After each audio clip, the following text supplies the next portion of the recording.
ప్రియమైన వాళ్ళరా, ఒకానొక సందర్భంలో యేసుప్రభు శిష్యులతో ఈ విధంగా అన్నాడు.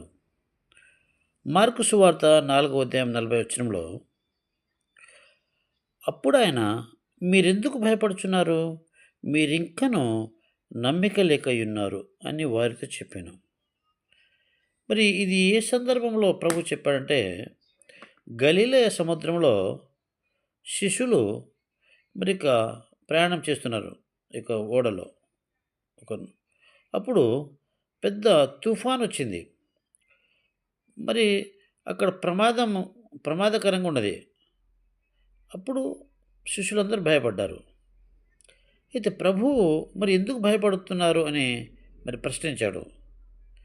అయితే సాధారణంగా తుఫానొచ్చినప్పుడు నడి సముద్రంలో భయపడతా ఉంటారు ఎవరైనా. అయితే ఇక్కడేంటంటే యేసుని విశ్వసించిన వారు లేదా యేసుని వెంబడించేవారు ఎలాంటి పరిస్థితిలో అయినా సరే భయపడకూడదని ప్రభు యొక్క భావము. అయితే ఆయన వాగ్దానం చేశాడు. ఇది 35వ వచనంలో, ఆ దరికి పోదుమని తన శిష్యులతో చెప్పాడు. అయితే యేసుప్రభువే స్వయంగా చెప్పినటువంటి మాట ఇది. ఇది కేవలము ప్రయాణం కొరకు, ప్రణాళిక కొరకు మాత్రమే కాదు, కానీ అది ఆయన వారికి ఇచ్చినటువంటి అభయము, లేదా ఆయన నోటి నుండి వచ్చినటువంటి మాట. ఆయన మాట తప్పనివాడు, మాట నెరవేరుతుంది ఆయనది.